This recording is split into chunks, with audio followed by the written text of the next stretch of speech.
Well, we will begin this 6th annual Life in Kyrgyzstan conference. It is held in very unusual circumstances because of the pandemic, and it is being held online. This is what we have been doing for the last 6 months very frequently.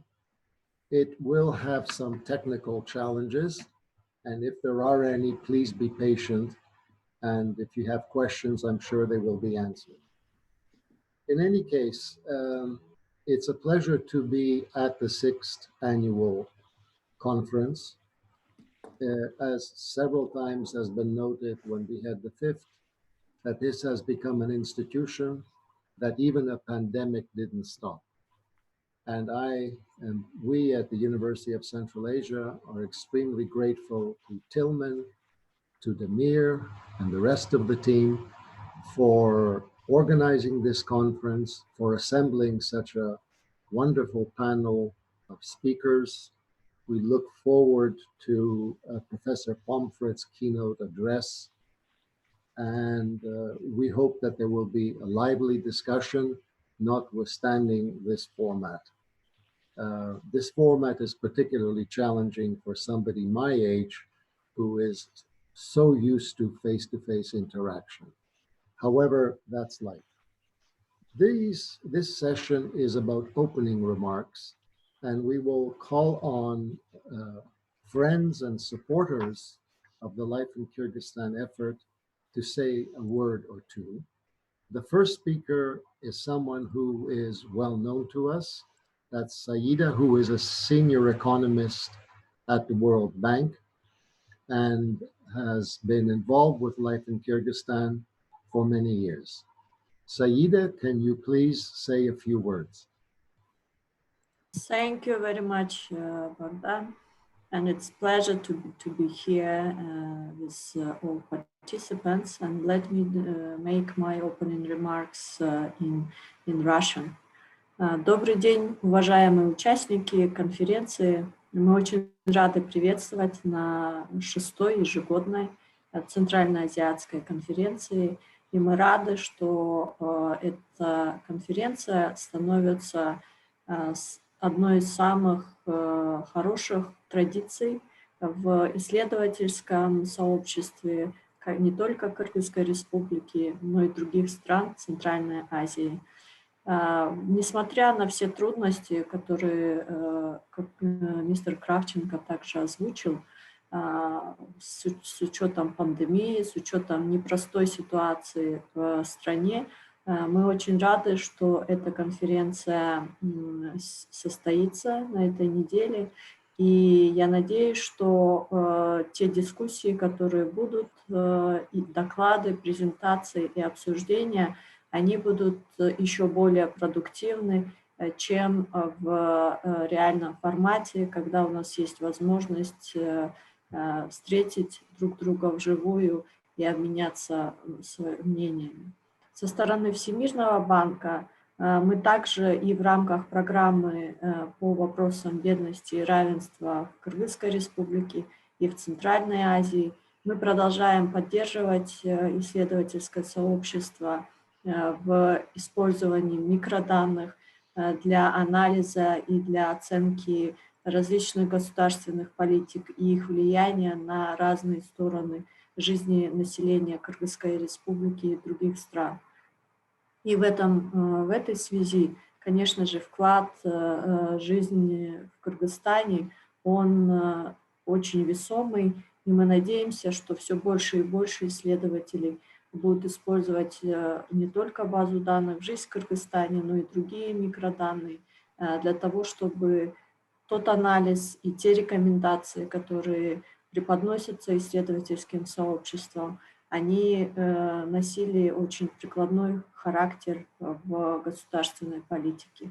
Со своей стороны, еще раз разрешите пожелать всем участникам плодотворных дискуссий и успешной конференции.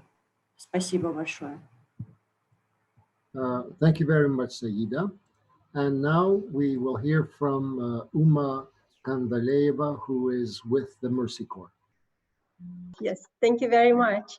I don't have such a nice background picture as many of you have. I'm just, you know, trying to work from home, making sure that we are all connected and fully participated on such an unusual format as this sixth annual conference is taking place. But I'm really proud that even in this very unusual circumstances, we managed to come all together and contribute to the research, development of the solid, proven data, which we all are trying to get in the country.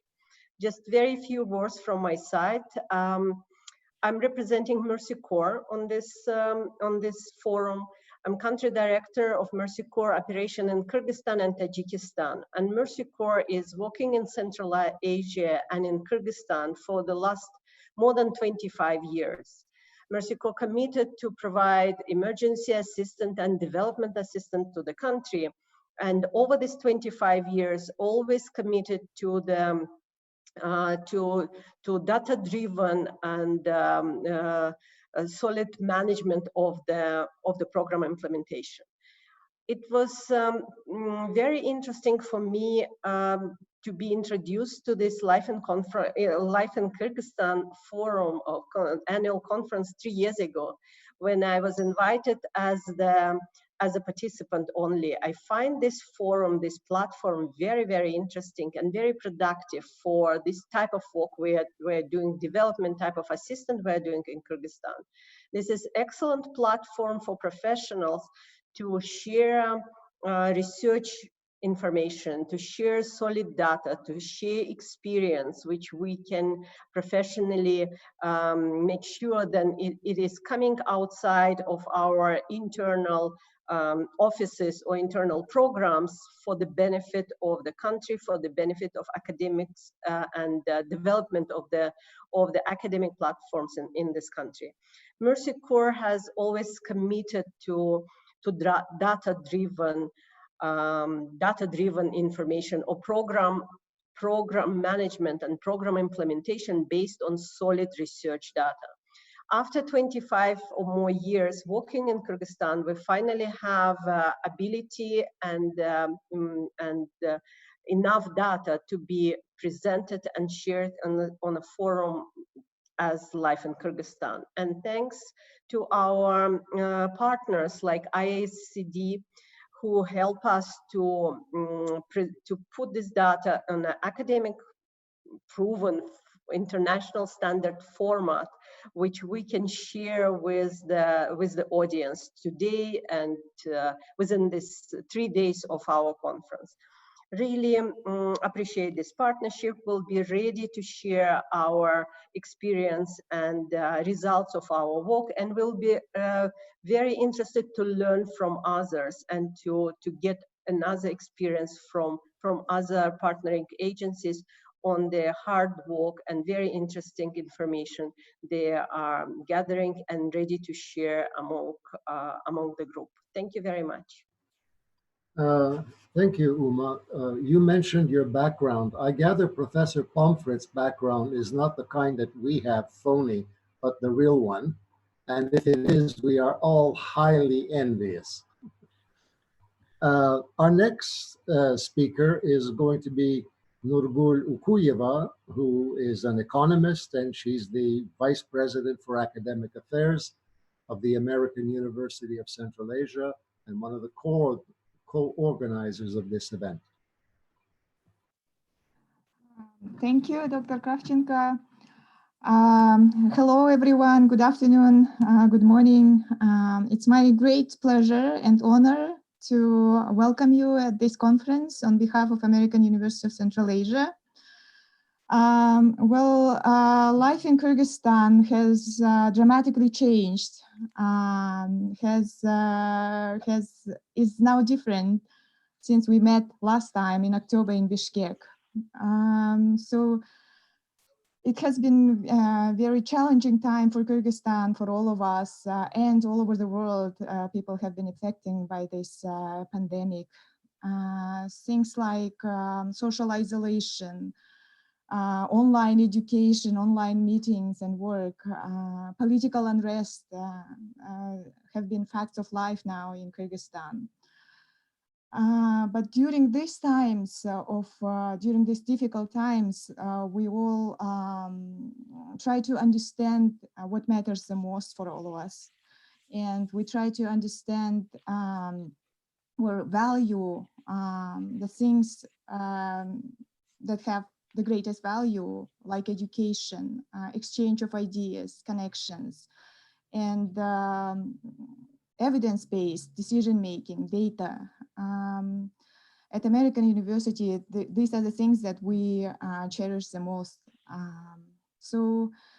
We have been using the Life in Kyrgyzstan survey widely. Faculty and students have been participating at this conference, and I'm very pleased to see the new participants and old friends, and very honored to welcome all of you. I wish the conference very productive work, exchange of ideas,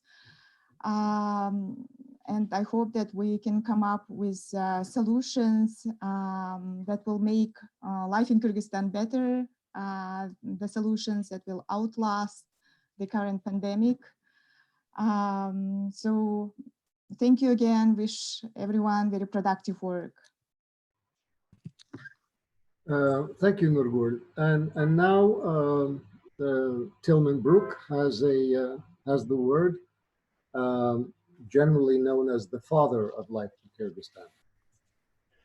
Thank you very much, Bogdan, also for your earlier very warm welcome words. Dear ladies and gentlemen, as the principal investigator, or as Bogdan says, father of the Life in Kyrgyzstan study, it is my pleasure to welcome you to the 6th annual Life in Kyrgyzstan conference. We're proud to bring together once more representatives from academia, policymaking, and practice who deeply care about data and evidence from Kyrgyzstan and Central Asia. We do indeed live in truly turbulent times. Data cannot in itself reduce these uncertainties and complexities, but data can help provide insights, data can help understand context, and data can help find a way forward to design better policies for everyone in Kyrgyzstan. We're especially proud to present at this conference a new wave of data from the Life in Kyrgyzstan study, which we collected last year.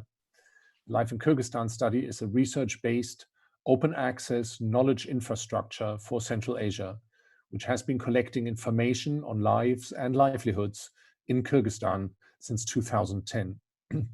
If you're a student, a researcher, an expert in government or civil society, or indeed a journalist, you're welcome to use our data for your studies and analyses, and thus to help make Kyrgyzstan a more prosperous and equitable country.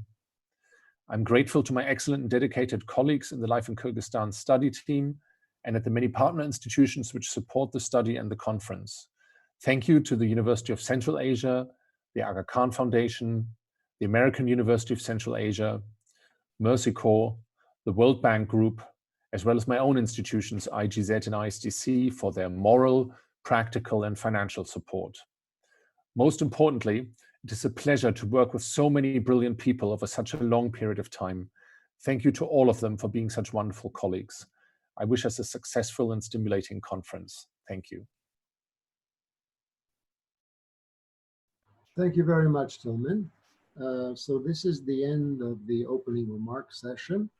And now, Demir, it's your turn to introduce our keynote speaker. With pleasure. Good afternoon and good morning, everyone. Very welcome to the 6th annual Life in Kyrgyzstan conference. My name is Damir Issenaly. I'm senior researcher at IGZ and ISDC, two organizations that also organize this conference. It's my privilege to moderate and present our keynote speaker, Professor Richard Pomfret, who is a well-known scholar, the one who studied Central Asia in his early years of transition. As a scholar and academician, he spent years in universities and research institutes in Asia, in Americas, and in Europe. He advised governments and international development institutions, and he wrote over 100 articles and 20 books, and 3 of them are devoted to the region of Central Asia. And his latest book was issued in 2019 and called Central Asian Countries in the 21st Century. Before I give floor to Professor Pomfret, I would like to say a few housekeeping announcements so the attendees and participants can feel comfortable. First, you have to choose your language. So please use an icon below your screen and choose either Russian or English, because it's the way how you can be listening everything. Secondly, we will be posting the slides from each session at the conference website, so please be sure that you will have access to materials after the conference. With that, I think we can start. Professor Pomfret, it's a privilege to have you here speaking at the conference. We look forward to your speech, and the floor is yours. Please proceed with your share screen. And okay, thank you, Damir, for the introduction, and thank you very much to the organizers of the conference for inviting me to give this talk. And I think LiK in Kyrgyzstan is just a great institution. And we've just got another wave of surveys, and with each wave, I think the data becomes more valuable. We can look over time as well as cross-section. And it's also great to be here at the 6th conference. I mean, papers that have been presented here in the past have been great. In the program is a list of working papers and publications, which is a great testament to the value of the project. My only regret is that you, Damir, and also Professor Ukuyeva said good morning, good afternoon. Here in Australia, it's good evening, as we're already heading towards 7 o'clock. My really only regret is that at an online conference that I'm going to be listening to the latest session somewhere around midnight, but you cannot please everybody.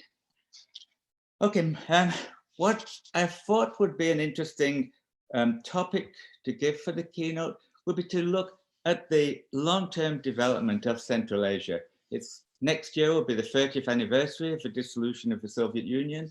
And this seemed like a good time to reflect on long-term economic development. And what I aim to do in my presentation is to look at how we've got to where we are today after 3 decades of independence. Use that as the basis for saying what are the likely options, likely prospects for the next decade. I will mostly talk about problems and challenges because that's what economists do. We tend to glide over the good things and discuss the things that are more controversial. There is clearly some good news, I think. Looking back to 1991, the end of the Soviet Union was unanticipated. It was not universally welcomed in Central Asia.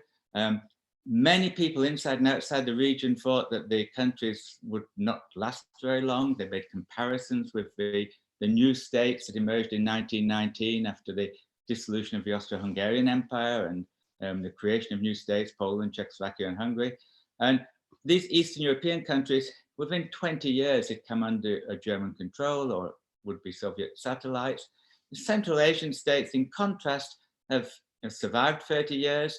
They've been the most stable part of the former Soviet Union in the sense there are no interstate wars. There's only been one major domestic conflict in Tajikistan in the 1990s. We don't see frozen conflicts as in the Caucasus or Ukraine or Moldova. And I think it's fairly clear that material living standards have improved on average, although that's been accompanied by visible increases in inequality and corruption.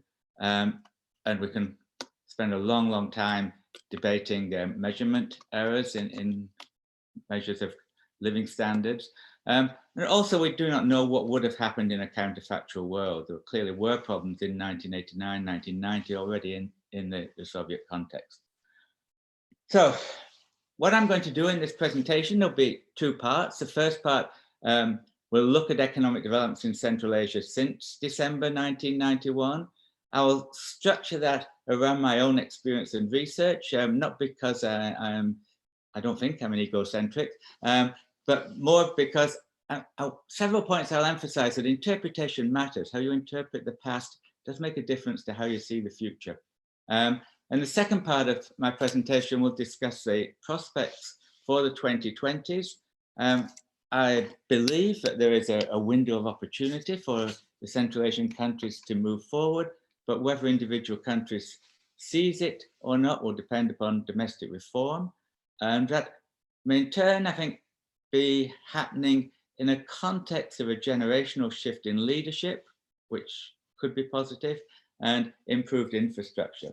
I'll develop those points as we move along. So as Damir mentioned, I've written 3 books on the region. I first came to Central Asia working with the United Nations in 1992. I mean, the background was that after becoming independent, the Soviet republics joined the United Nations, and they had to decide whether they were in the European Commission or in the Asian Commission. You had to be in one of the regional commissions. The Central Asian countries and Azerbaijan said they were in Asia and the Pacific. And the people at the headquarters in Bangkok were thinking, how do we deal with these countries? We've dealt with India and China, Pakistan, Southeast Asia, and Pacific Islands. Central Asian countries don't look anything like that. So I was hired as a regional advisor. I was told later on the basis that I'd worked on Poland and I'd worked on China, and Central Asia was halfway between the two. So on average, I must know something about Central Asia, which is very far from the truth. The first book was, that came out in 1995, really was part of that experience looking at what was the situation when the countries became independent. I think the black cover tells it all. It was something that was it was a region that was very little known about outside of the former Soviet Union. And I was trying to give it the background and the immediate problems that arose on independence. The second book, which has got the oil theme, was kind of looking at what had happened in the transition from central planning and at the start of the oil boom. And then, as Damir mentioned, the third book came out last year, which is what I'll mainly be talking about in this presentation. So when we look at the starting point in 1991, I mean, it was widely seen as being a fairly unpromising start. The Central Asian republics had no previous history as modern nation states. They could trace back some history, but it was a bit sketchy. The borders had little relevance in the Soviet Union. They didn't really count for very much. The republics were supposed to reflect the ethnic divisions, but in Kazakhstan, the Kazakhs were in a minority in 1989. And in the Fergana Valley, there were clearly a patchwork of borders. There were enclaves, an obvious source of tension. From the economic point of view, the economies were heavily integrated into Soviet supply chains. And so a dissolution of the Soviet Union was a major shock. The principal role of the Central Asian republics had been suppliers of raw materials that often went to be processed in the Russian Republic or Ukraine or wherever. There was a disagreement over whether the Central Asian republics were subsidized by the other parts of the Soviet Union that provided social services and so on, or whether they were taxed because of a low relative price on raw materials. I think that's really a question that's hard to answer and not a very fruitful debate. When we look at the immediate problems, the priority for new governments was nation building, or perhaps even more directly, cementing the position of the first secretary who became the president. In economic terms, there were 3 major crises. Central planning had obviously ended. The mechanics of central planning could not be continued. As I just mentioned, there was a breakdown of demand and supply chains, and also there was hyperinflation. The collapse of the system of taxation and spending through central planning meant that the new governments, they had very limited sources of revenue, but were still expected to provide education, health, maintenance of roads, so on and so on. This was all exacerbated by the speed of Russian reform. The price liberalization in Russia on the 1st of January 1992 was fairly comprehensive. If you're using the same currency, you more or less had to follow that price reform. And the whole issue of whether to retain the ruble or issue a national currency was really a dominant question through 1992 and 1993. When we look at what happened to living standards, huge measurement problems. You cannot really compare the bundle of goods in 1989 with the bundle of goods in 1999. In general, it seems fairly clear that GDP per capita fell during the decade of the 1990s, inequality increased, and the obvious corollary of that is there were large increases in poverty, especially in Kyrgyzstan and Tajikistan. And this was across the board, really, despite the different varieties of market economies that were created.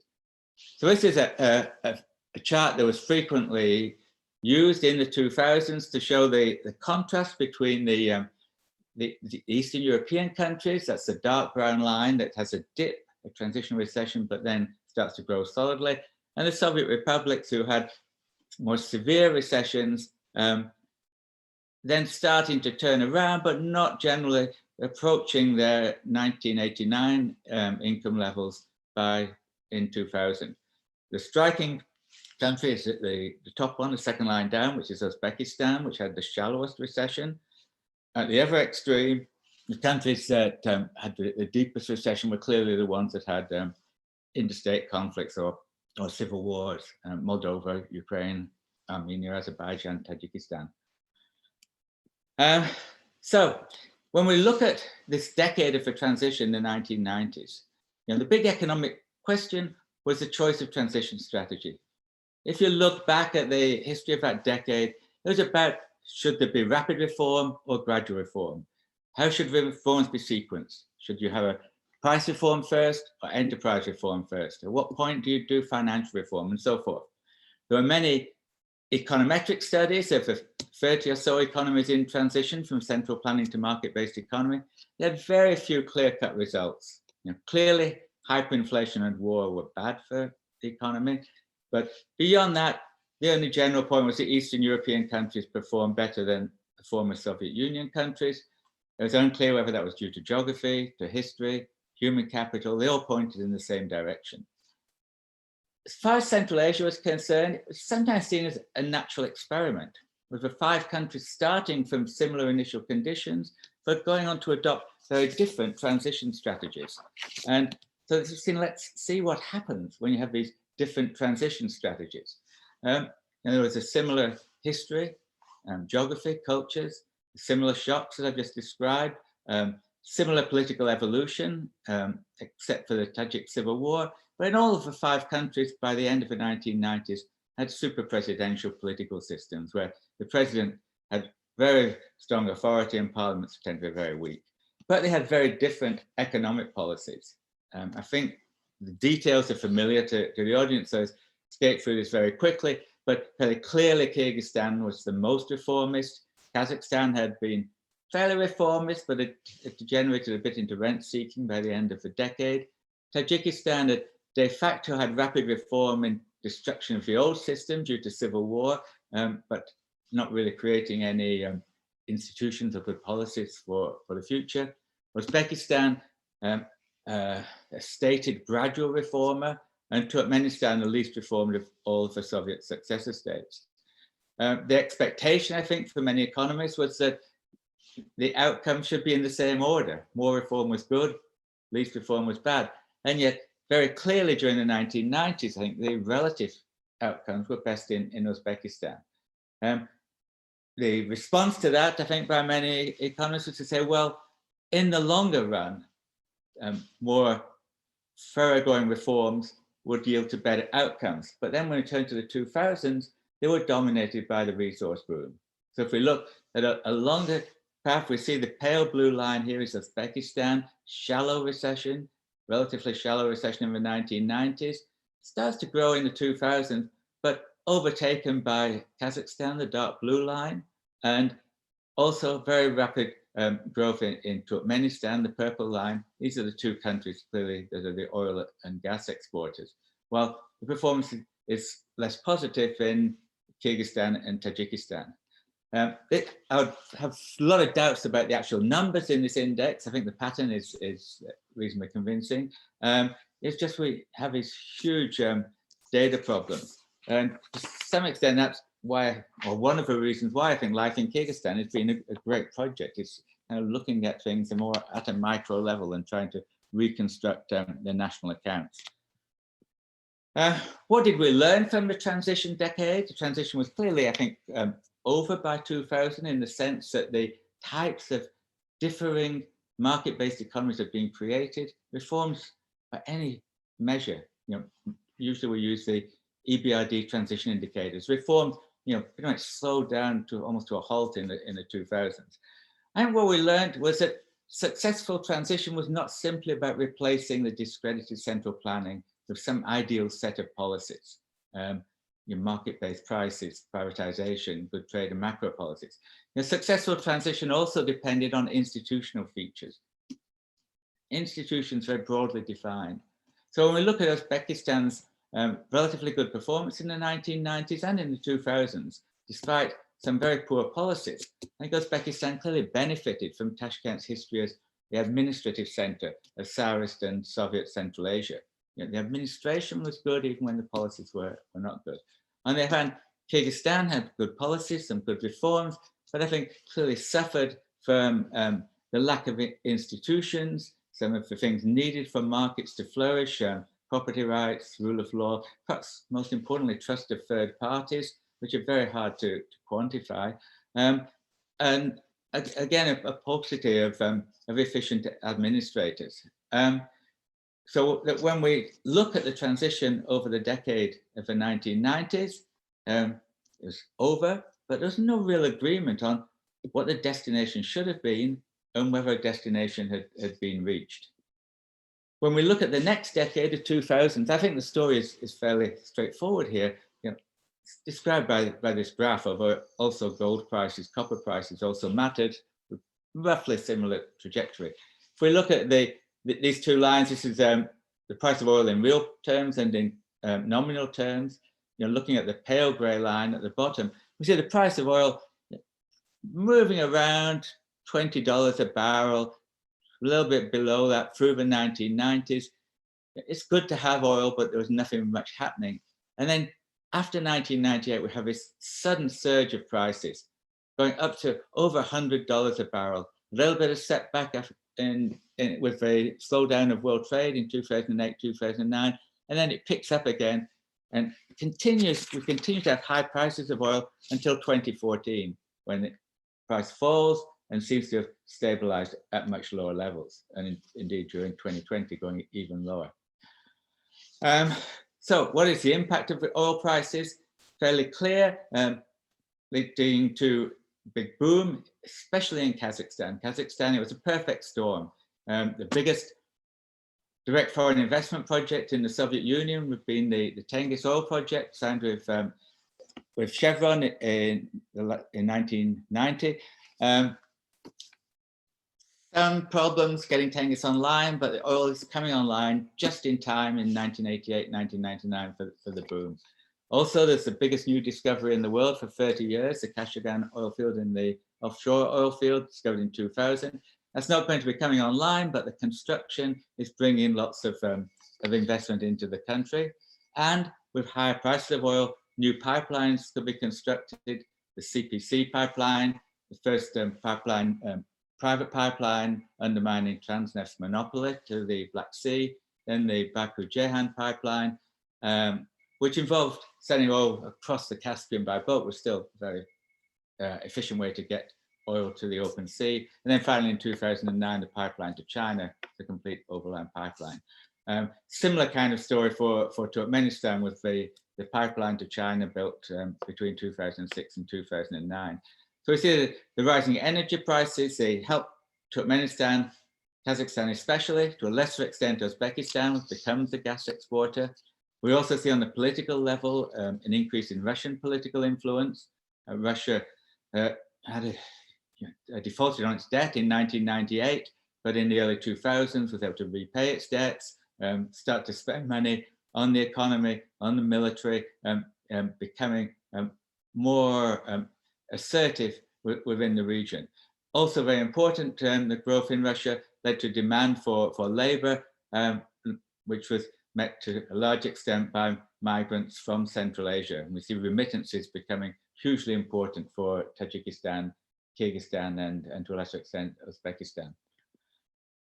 When we look at this performance since 2000, clearly I think there's a lot of dispute over measurement, but no question I think that we see actual GDP per capita going up fairly substantially across the region. More than substantially. A real boom in per capita GDP and incomes between 2000 and 2014. Fairly big setback in 2016, especially for Kazakhstan. But then it picks up again as there's some recovery after that. So what is the impact of the resource boom? Because of it had such a huge effect on national income, it reduced the need for ongoing economic reform. Increased oil and gas revenues removed pressure from public spending. Emigration, remittances provided a bit of a safety valve in other countries. And we see economic reform more or less at a standstill during this boom from 2000 to 2014. It was only after world energy prices fell definitively in 2014, it was followed by some uncoordinated exchange rate volatility, but governments started to acknowledge the need to diversify their national economies and that this would require renewed economic reforms. I mentioned at the beginning that interpretation matters. When we look at these 2 decades, many accounts focused on financial crises and the shock of the financial crises on global trade in 2008, 2009. The financial crises didn't really touch Central Asia. The shock from the trade shock was fairly brief and recovery was fairly rapid. There was an independent banking crisis in Kazakhstan, but also we look at that previous chart, we see very little impact there. The turn down comes in 2014. But the implication, if you rely on financial crises as being the big shock, is that the national economies of Central Asia were pretty stable. They got through that. Reform was unnecessary. Maybe capitalism and globalization were flawed, but Central Asia was immune to that.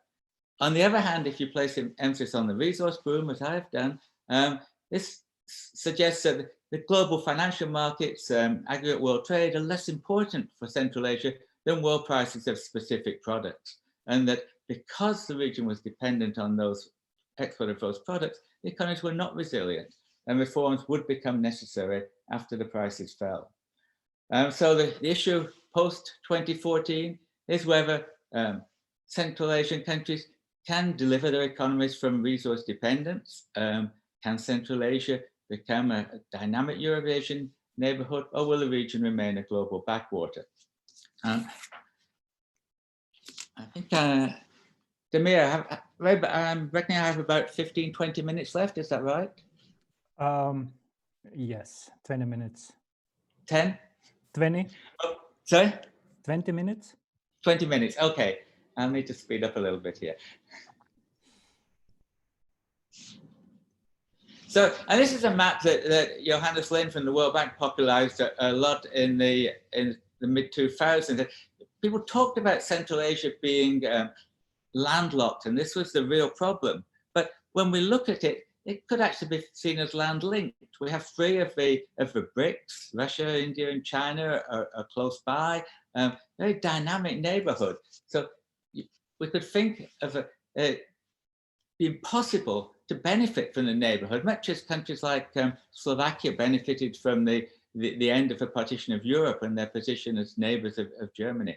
And so when we look at this, that we need to think, how can the countries benefit from the neighborhood? Well, clearly, there needs to be further economic reform in general to make it more attractive to do business, to engage in international trade. And we see its reforms have slowed down completely between 2000 and 2014. I think largely, even after 2014, there was a reluctance to make major dramatic policy changes. And I think part of this is because economic reforms always involve winners and losers. presidential families and other powerful people were among the potential losers. And that's why I said one of the favorable conditions, as I see it, is that we've had political change, presidential change in the two largest Central Asian countries, in Uzbekistan and in Kazakhstan, in circumstances where there was not an option of passing power to a presidential son, as in Azerbaijan. So is that important? Well, there's a large literature about how important are leaders. A recent review of that is by William Issenaly and Stephen Pennings. They say it's actually difficult to find, when you take account of the counterfactual, it's difficult to find evidence of an individual leader mattering very much. But what I think is different in Central Asia is not just a change of individual leadership, but you've got a generational shift. If you look at the initial presidents, they were all born in the 1930s or 1940s. They'd spent their adult life in a centrally planned economy. You look at the leaders in October 2020, I know it's changing in Kyrgyzstan, we have leaders who were born in the 1950s. These are men who spent the majority of their adult life in the reformed economies. They're more comfortable with a market-based economy. And this reflects, I think, wider changes in the population. And we see that in the background of the Central Asian participants in these conferences. That the current leadership is more comfortable with market-based domestic economies. They're less fearful of the global economy. We see some evidence of this in the accession of Tajikistan and Kazakhstan to the World Trade Organization, the revival of Uzbekistan's accession negotiations, and the initiation in 2020 of Turkmenistan's accession process. It seems fairly clear that during the 2020s, all of the Central Asian countries will be WTO members. So I think what we see here is that in the economic context is that there's a window of opportunity here, that if economies can become more outward oriented. My own research in recent years has been focused on the rapid growth of overland connections across Eurasia. The rail freight between China and Europe, virtually non-existent in 2010, has grown to over 300,000 containers last year, and it will be even higher this year. And these all go through mostly go through Central Asia. At the moment, they don't stop in Central Asia, but the infrastructure is a potential for reducing the cost of exporting. Who takes advantage of that will depend upon implementing domestic reforms. Just to go through very, very quickly to this because of a time constraint, the point here is that between 1500 and 2000, overland trade disappears between Asia and Europe. We'll see many people hark back to the Silk Roads. Well, that's 500 years ago. There were railway connections through the Trans-Siberian or across Kazakhstan or the Traseka route that the EU promoted. There's even a line from China through Tehran and Istanbul on UN maps. None of these were used because overland routes could not compete with ships. And by 2015, a single ship could carry 20,000 containers. Trains are carrying 40 to 50 containers. So there's a clear difference in scale. Why did the situation change? It changed since 2011 because some users wanted faster, more reliable transport between China and Europe. And it grows very, very quickly.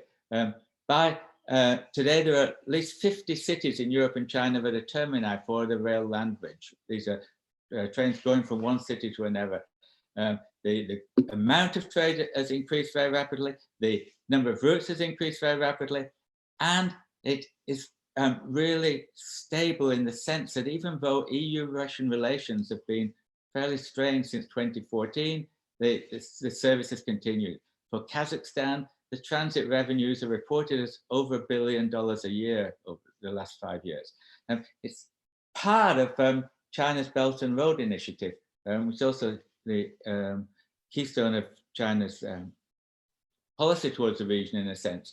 Although I just emphasize that the land bridge starts before the BRI was announced or launched.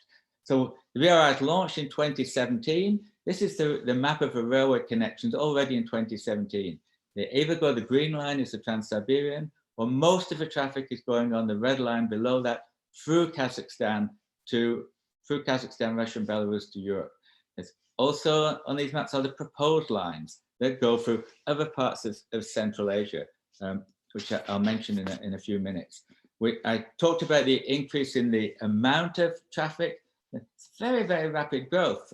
46,000 containers, that's 2 of those big boats in 2015. But this has increased 8-fold by 2019. It's going to be even more in 2020 because shipping has been disrupted by COVID, but the rail service continues to offer a very reliable service. This is the picture of why rail has taken over. It's much cheaper than air freight. It's more expensive than shipping, but it takes 12 to 15 days. It arrives on time by train. If you go by ship, it takes maybe 35 days, but you might have bad weather, you might have pirates, you might have crews at the Suez Canal, much less reliable delivery time. And clearly, China is supporting these links, but it's not committed to a specific link. Very happy to use the Kazakhstan link or the Trans-Siberian link, but also promoting southern routes, across the Caspian Sea to Istanbul. Why does China want multiple routes?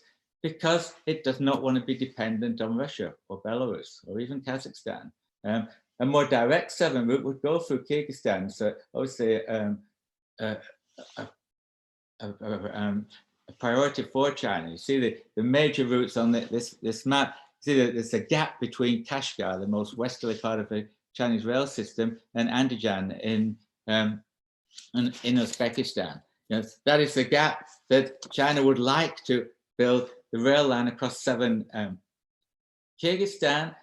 The problem is that there's very limited benefit for Kyrgyzstan. A loan to cover construction costs would amount to about the same as Kyrgyz GDP. And so there is this risk of debt dependence, repaying the loans. So there's a question of, can that be resolved? China and Uzbekistan want the rail track, should they have to pay for it? How important is improved infrastructure for economic development? Well, it's difficult to establish this very clearly because the relationship is two-way. With more development, you get better infrastructure. Better infrastructure, you get more development. Initial studies tend to emphasize the market widening impact, that better infrastructure reduces the cost of trade, increased realization of gains from trade. More recent studies have emphasized agglomeration effects, that better infrastructure encourages the concentration of production in cities with economies of scale, which benefits people who move to those urban areas, but other areas are passed by. And one of the interesting things is that a lot of these analytical approaches are being done at the World Bank to look at the impact of different variations of China's Belt and Road Initiative. They consistently find that the country that most benefits is Kyrgyzstan. In particular, it's broken down by oblast or province. It's Osh, it's Naryn, it's Talas and Bachman, which clearly is assuming that link through southern Kyrgyzstan happens. But their studies don't consider the cost of building these trails. I'd also mention very briefly, I want to move on, that the hard infrastructure is important, the rail tracks, the other facilities, but it's also important to have a soft infrastructure. Uzbekistan has been bypassed with these long distance rail links because of the high costs of transiting the country. The first trains from China to Iran went through Kazakhstan, then down the Caspian coast to Turkmenistan to bypass Uzbekistan. We know in the 1990s of frequent examples of unofficial levies killing trade. Kyrgyz onion exports to Russia were destroyed because there were too many people levying charges as it went through Kazakhstan, the tragedy of the anti-commons. These high costs of trade, as I mentioned earlier, were tended to be ascribed to being landlocked. It's out of the control of the government.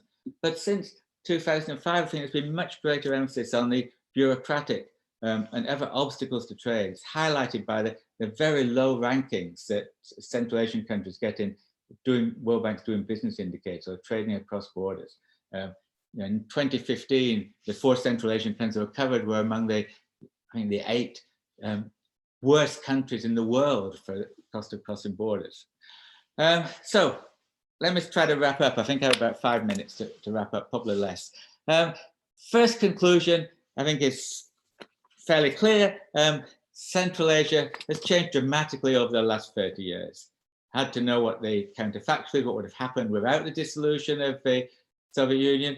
But surely the independence, I think, accelerated and exacerbated the pace of change. In the market-based economies that were created in the 1990s, new goods spread more quickly, new opportunities opened up, and at the same time, economic uncertainties and inequality increased. I think the positive economic outcomes since the turn of the century, looking at the region as a whole, were clearly driven by the resource boom, oil and gas, but also for many mineral prices, at least until 2014. And the big question really is, how can these gains be sustained? Can the countries build upon these in the 2020s? And I think that will depend upon national economic reform to make the economies more efficient, more responsive to market incentives. Conclusion 2 is that there's a mixed legacy. The national economic systems vary substantially, but they're all characterized by imperfect institutions, corruption, inequality. I mentioned at the beginning, we should think about the good news, but also have to recognize some of the some more unfortunate news. Political systems also have more similarities. We have these super presidential regimes, varying in terms of degree of repression, but in all the parliament has been very weak, except perhaps in the Kyrgyz Republic. And even in the Kyrgyz Republic, it's not clear that it's operated very, very well, as we're seeing currently. These are connected. These economic and political systems are connected. The political elite around the president is also the economic elites that benefited from the collapse of central planning and is very happy with the partially reformed economies of the early 21st century. And so there's a status quo bias that does work against reforms. There's a very influential article in the 1990s by Joel Hellman about the benefits of partial reform for the people, for some people in the transition economies. What are the region's prospects? There's widespread recognition of the need for economic diversification, but the other question is, can that be turned into positive policies, positive developments? I think that we have a window of opportunity. Improved infrastructure has allayed the costs of landlockness for some parts of Central Asia at least, but whether a country takes advantage of that window of opportunity will depend on economic reforms that reduce the cost of doing business and the cost of international trade. I see the generational change as being a positive feature, but at the same time, leaders may also be driven by the interests of an elite, presidential families and others, which is content with the status quo. So looking forward, the resolution of these dilemmas will be decisive. Just to add to that, one thing about life in Kyrgyzstan, I've said several times that it's very hard to operate at an aggregate level. And I think what the LiK project has been doing is helping us to fill in, at least for Kyrgyzstan, to fill in some of the finer grained analysis of what are the things that lead to change or inhibit change in the region. So I'm really looking forward to this conference, and thank you for your attention. Oh, and incidentally, there is a background paper I've written which has got references and so on. So if anybody is interested in pursuing any of these topics, please send me an email. Thank you.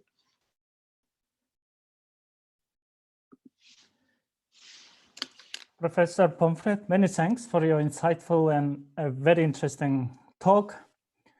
I think for me, striking was that there is a new window of opportunity.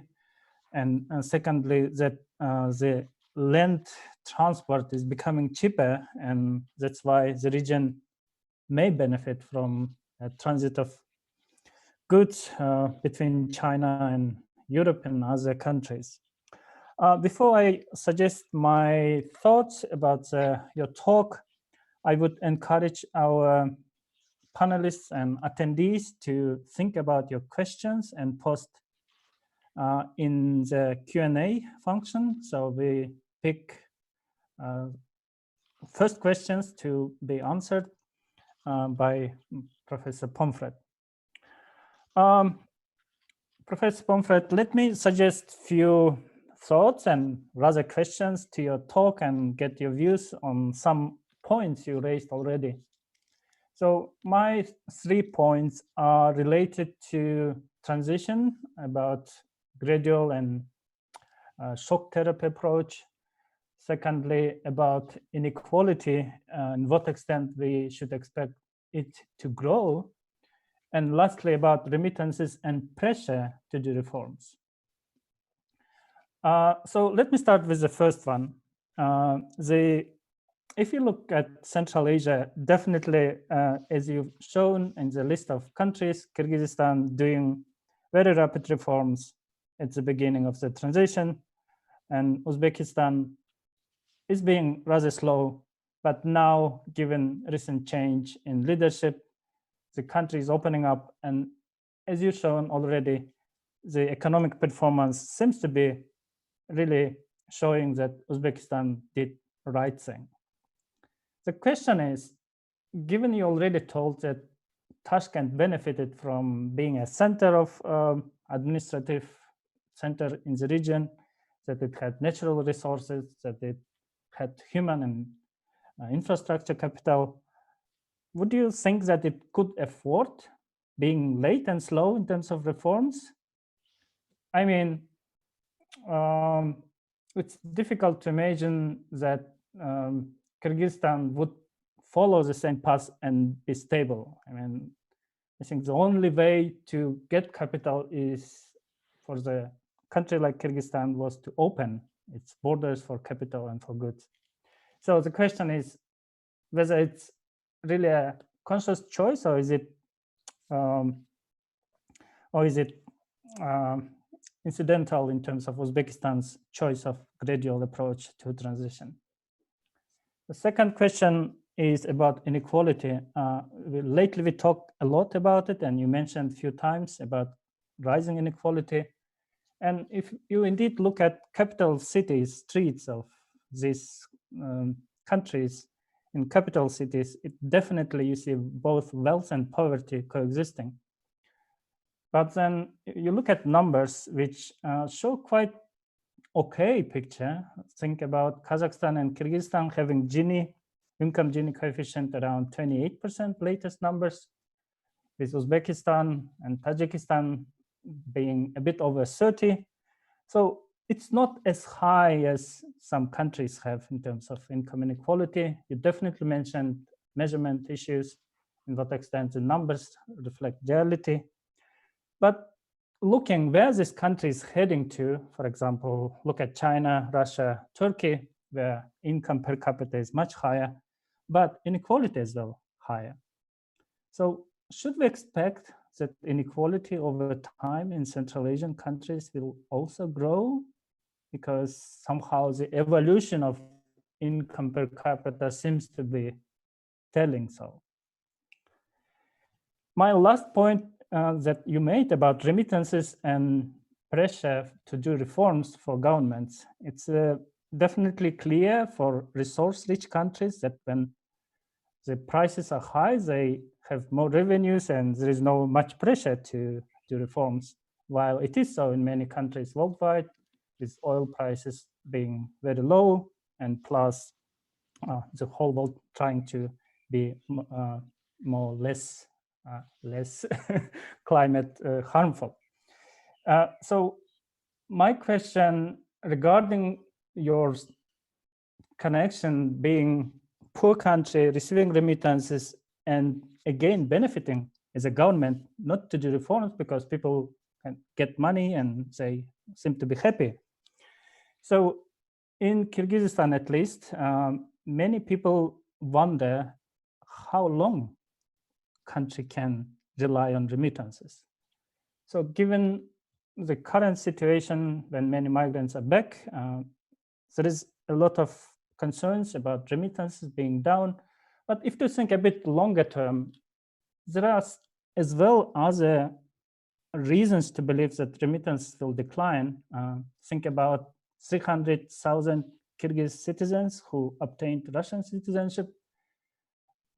They thought that their children will be more connected to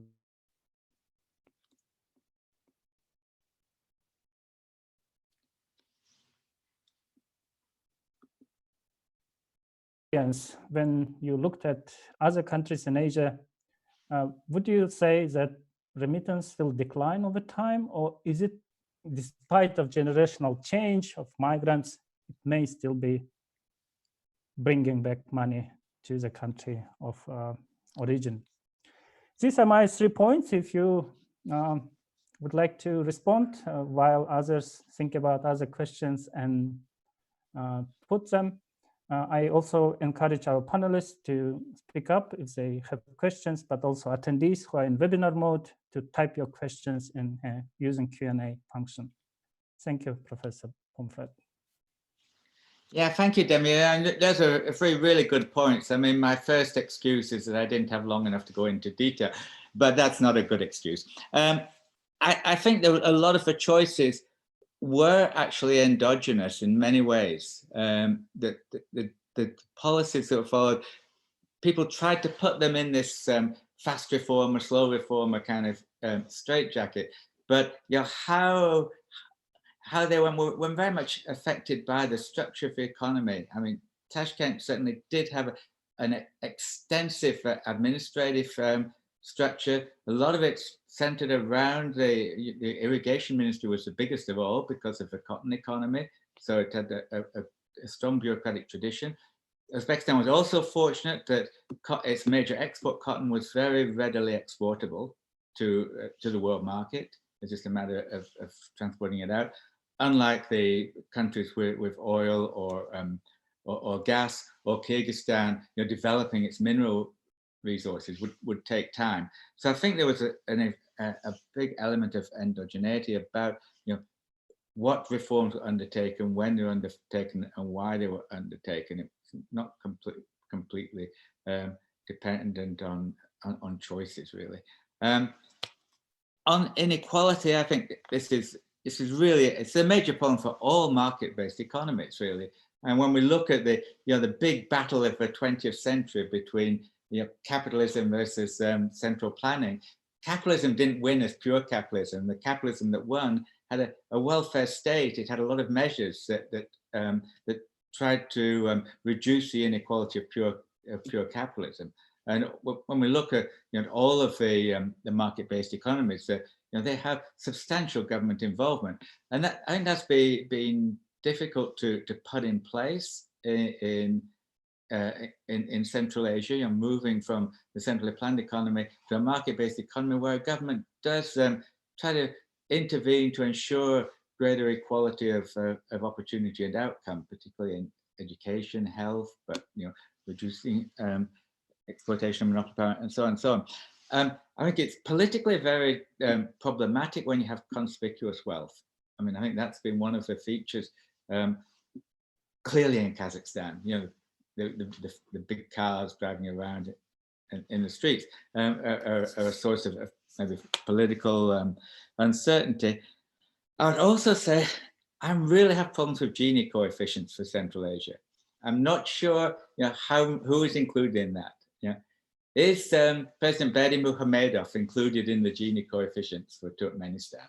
It depends that it should include every household in the country. I'm sure they're not there. There's also a big difference between income and wealth. I think what we really should be worried about is wealth inequality.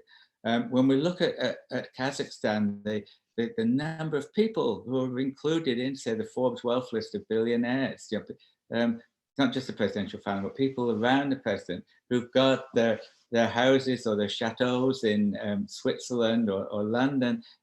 That, to me, is indicative of how some people have become very rich during the establishment of a market-based economy. That clearly happened. Looking forward, I think the solution, and it's not a complete solution, is that there has to be more recognition of some more equality of opportunity. People get, and I'm in a university, but I think education is the key to that, having an education system that allows anybody in the country to improve themselves. Remittances, how long can countries allow remittances? I don't know a clear-cut answer to that. Looking at Asia, there are some countries, the Philippines has relied for decades on remittances. There are other countries that rely on remittances.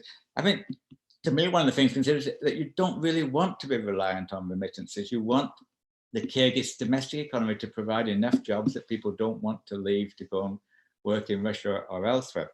So this is a challenge for economic policy, is to create good jobs domestically. Certainly in the open and the remittances, I think, did provide a safety valve. It did provide a source of bringing some foreign currency into particularly Kyrgyzstan and Tajikistan. But I don't think it's something that any country would want to really rely on, even if you could. And as you say, there is always the prospect that the people who go as migrant workers stay in the destination country and don't go back. That situation happened with Turkey, for example, in the 1960s. Yeah, I mean, definitely there are countries where, think about Armenia, yeah, most Armenians live outside, but yeah. So thank you for your responses, Professor Pomfret. We have a few questions from the audience. I think you also can see it, but let me read it out.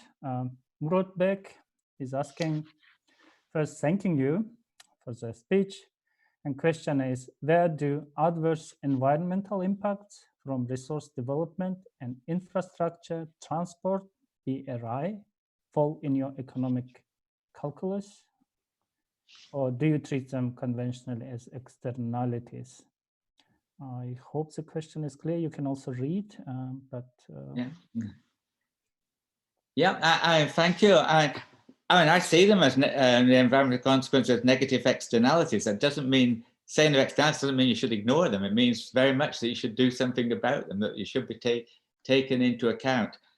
One of the things that I think is interesting about the last part of my talk, when I was comparing rail and sea and air as means of transport between East Asia and Europe, one reason why rail is doing well is because it is more environmentally friendly than either air or sea. One reason why maritime transport is suffering is that the EU and others are insisting that the maritime transport takes into account its negative effects on the environment. That is, using high sulfur content fuel. The fuel has to be changed during the 2020s. You're dumping waste in the oceans. There's going to be restrictions on that. So these restrictions and policies, mainly imposed, I think, at the moment by the high-income countries on the world maritime trade, are what is driving, part of what is driving the increased attractiveness of rail. But I mean, definitely environmental effects shouldn't be ignored. Yeah, we've seen this in the small scale around Kyrgyzstan. I mean, this is there've been very important concerns about the environmental effects of mining. Yeah, I think it's really clear, not just in Central Asia, but globally, we need to take account of these environmental effects. How you do it is not always easy, but it needs to happen. Thank you. If our panelists have questions, you are welcome to ask. There are no other questions from the attendees. As a moderator who is expected to have some questions ready, I mean, at least my generation is the one who moved from kind of old system to a new system. And we always claim to live in a transition country. And I think still many people using that term to most post-Soviet and post-socialist countries, saying these are transition countries. And largely you said at the beginning that transition was literally over by 2000, which definitely has some features to be fulfilled. You said respective where they ended up. But is it already time to say transition is over? We have a typical developing country which has the same problems as many others in the world. Yeah, I mean, and the answer is kind of depends what you mean by transition. But I think to me, why I said transition is over is that there were clearly major reforms between independence in the end of the 1990s. I mean, there's a construction of different types of market-based economies. But if we look at the changes that occur after 1999, they are really minimal. There are changes, there are new laws, there are some changes in policies, but in broad terms, the kind of variety of capitalism or variety of market-based system in the 5 countries was pretty much established by 1999. That's why, for me, that was the end of it.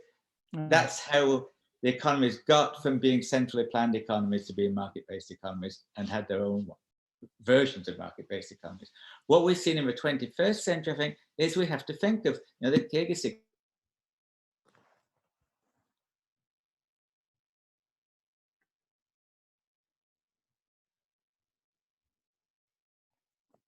I think we have some connection issues. I don't know. People remember the centrally planned economy. It's still there in the close links with Russia. The fact that that Russian and English are the joint languages of this conference, and that reflects the history as well as a global dimension. So to me, I think talking about the Central Asian countries as continually in the place of transition, I don't think it's very helpful. I think it's important to see them as national economies, and like any national economies, they've got their own peculiar features. And the question is, what is the best way to improve the function of the economy, to improve the welfare of the people? And as I said a few minutes ago, I think that's one of the great things about life in Kyrgyzstan. It's looking at on the micro level often of the surveys of what does affect people's well-being. How has that been improved? And that gives us some reason to understand where to move in the future. Thank you very much for your warm words regarding the life in Kyrgyzstan study. I think we have one more question arrived, and I think Tilman is also want to ask a question. Would you like to read me out? So, okay, should I address this? So the question, I'm not sure who it's from because it's not very clear. It says that in the last 2 years, there is a renewed interest in Central Asian regionalism, and the presidential consulting meetings took place in the last 2 years. Is there interest in regionalism in Central Asia, or it is just a signal for neighbors China and Russia? If yes, what is the effect of it on the regional economy? Right. I think there is increased regionalism. It's been a story ever since independence. I mean, President Akayev once so famously said he'd signed 250 regional agreements as president, and none of them had gone anywhere. There's been a long discussion of regionalism. It moved forward a bit sometimes. You have the Shanghai Cooperation Organization, you have the Eurasian Economic Union being formed. So there have been some forward steps, but they were all steps that came from the outside the region. And I think what has changed a bit, and I think Uzbekistan is particularly crucial in this because it's a country that borders every other country in a way, that Uzbekistan has moved from being fairly isolationist to being much more engaged with the region, I think, than the Middle-earth. And I think that also is something to do with a change in the generational shift in leadership that I mentioned.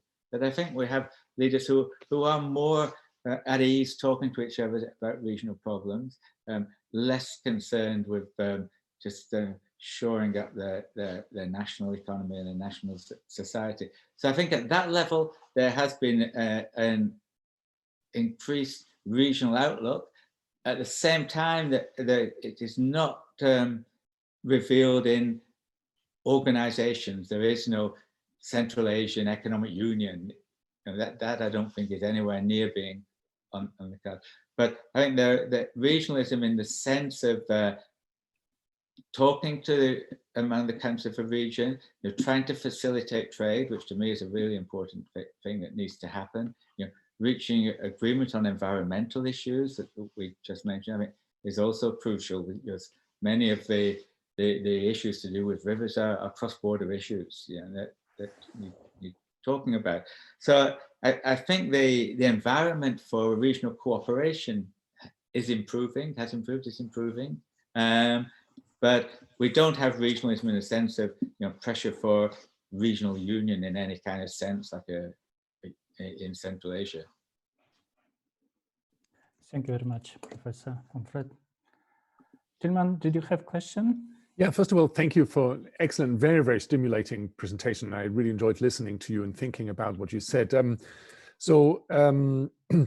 My question is very similar to the previous one, except it was more focused on sort of Central Asia itself and not regionalism as in, with China or Russia. And I can see the point about global transport links helping Central Asia a lot and integrating it. And the very, somebody else mentioned it as well. I think, Damir, the dropping cost of transport by road or train, is very encouraging in that sense. Yeah. Maybe that's, sort of on the downside, being pessimistic about it, maybe that would just allow more natural resources to be exploited, by more countries. Yeah. And it's still the sort of, how to get the good stuff out of there, except to get them further away. What about, rather through a pipeline, the gas and oil? Yeah. Now we can also get the gold out of Kyrgyzstan, not by truck, but by train. What I see from the LiK data, I often find that, Kyrgyzstan is not going to make a big jump in industry or anything. It's going to make small things, and it's going to small scale producers. I mean, it's all the way down to exporting high value, labor intense vegetable crops, for example, especially for Osh, perhaps. Yeah. So maybe the integration with Uzbekistan, or just not the integration, just the opening of the border, a reliable border opening and, local trade I wonder if that would give more of a boost to broad-based income growth, not necessarily to macroeconomic growth, but in southern Kyrgyzstan, for the sake of the argument, then these sort of bigger pictures, where you have to take debt, the value of GDP, that's quite a striking figure, you have to build that one rail link. So how do you see sort of the future for the sort of very small scale, which might actually help people in Kyrgyzstan more than the big picture? Thank you. Yeah, I think that's a good comment, Tilman. I don't think they have to be in conflict, though. I mean, I think the two could happen at the same time. Clearly for southern Kyrgyzstan, the Uzbek market is important. I mean, and having artificial restrictions on crossing that border are not good. Similarly, going across to Tajikistan. I mean, there are markets there. For northern Kyrgyzstan, clearly the big market is getting dairy products to Greater Almaty. I don't see that necessarily being the same. You said, well, you've either got to go for these long distance things or the short distance things. I think they can both happen.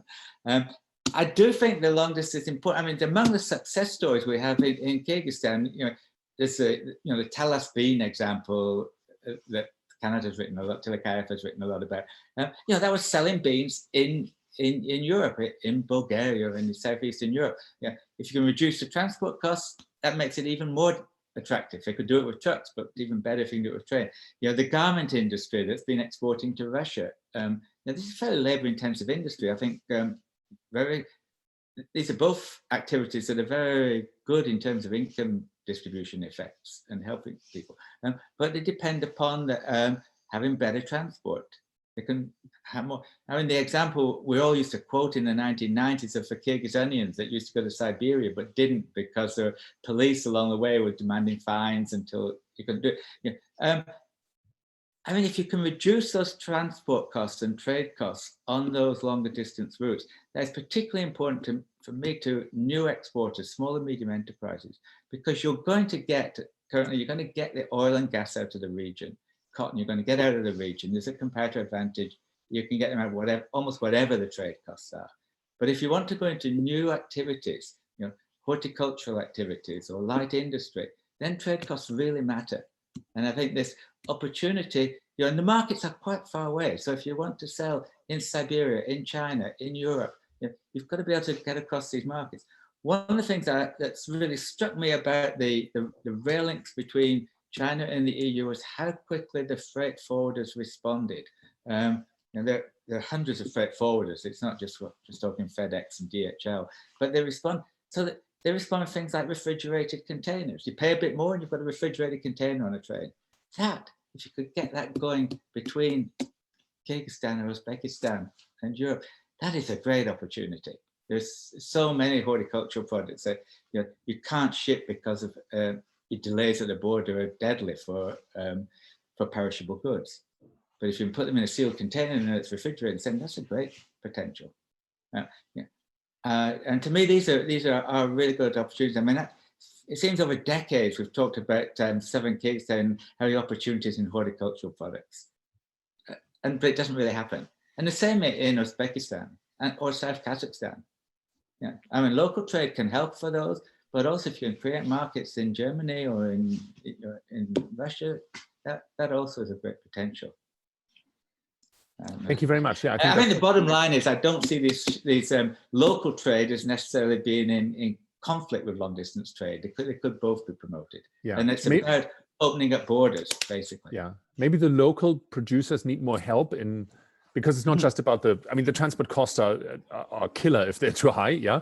But then standards and quality and quality testing. I mean, I've traveled a lot through Kyrgyzstan, and then producers of horticultural products, for example, tell me, we need labs, yeah, we need to certify our products, yeah, we need food safety, etc. Yeah, so and maybe the smaller producers need more help than the very large producers. Yeah, the economic interest which are aligned with the elites, yeah, which might more readily make use of the large scale projects. Yeah. No, absolutely, stuff about labs, but also I think just border crossing points.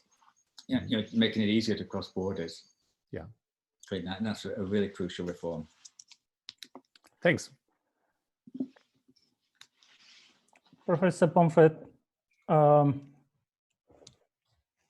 Given most people here are academicians who conduct research, maybe one of the last questions would be, what do you think about which are the key knowledge gaps in academic research about Kyrgyzstan and Central Asia? I think this question would be quite useful to get your views, given this conference brings young researchers and seasoned researchers as well, but sometimes it's quite difficult to navigate what are the key knowledge gaps are. If you think, if you give your opinion, would be great. I think the short answer to that is to look at the program of this conference. As in my conversation with Tillman, I think I can talk about the costs of international trade in very general terms. But what we really want to know is how does that apply to the individual who's trying to sell yogurt from Kyrgyzstan to Kazakhstan. We want to know what are the obstacles in the trade at the micro level. So that to me is where LiK has been really good, and if that could be anywhere near replicated in the other 4 countries, that would be filling a key knowledge gap. I think one of the things that I'm most optimistic about for Central Asia is the way that the education systems have recovered from the shock of the 1990s. And again, I think Kyrgyzstan is doing a good job there in creating new universities with research agendas. Kazakhstan also, but yeah, I'm not sure that it's my position to be telling researchers what they should be doing research on, though.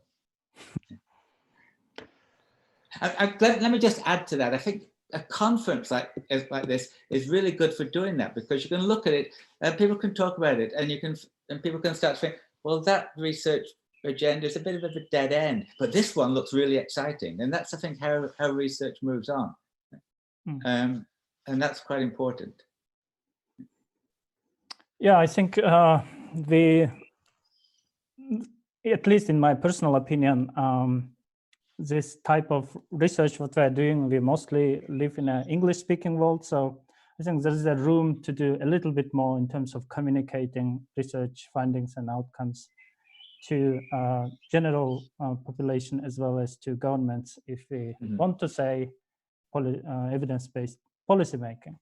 So translating findings in local languages, providing good presentation of what does it mean, probably a way to go, which this platform also may try to do in future, given we build some foundation, we have data, and I think it's easier to continue than to start something new. With that, given a few minutes left before this session is supposed to end, I only need to thank you, Professor Pomfret, very much. It would be best if we would gather together in Bishkek and have more conversations around many other topics. But alas, it's a time unprecedented in human history, we think. But in any way, many thanks for your time, for your insights, for your knowledge and sharing your experience and research. Before closing, I would like to say that we start next 3 sessions in half an hour. So everyone who registered received the links to Zoom sessions. Maybe I can just say which sessions these are, and then we can close the session. So we will have at 4 p.m. Bishkek time 3 sessions. First one is social cohesion through intangible cultural heritage. Then we will have a session by FAO looking at resilience and climate-related risks. And lastly, the 3rd session is about household finance and investments. So please join us on those sessions. And I would like to close the session quite on time and thank once again our panelists, thank our audience for being with us and attending this conference, and definitely thanks again Professor Pomfret for delivering the speech. We really benefited, and we will post your slides at the conference website, so those people who could miss some points could see your slides fully. Let me close this session and thank you once again, and see you in the next sessions quite soon. Bye. Thank you.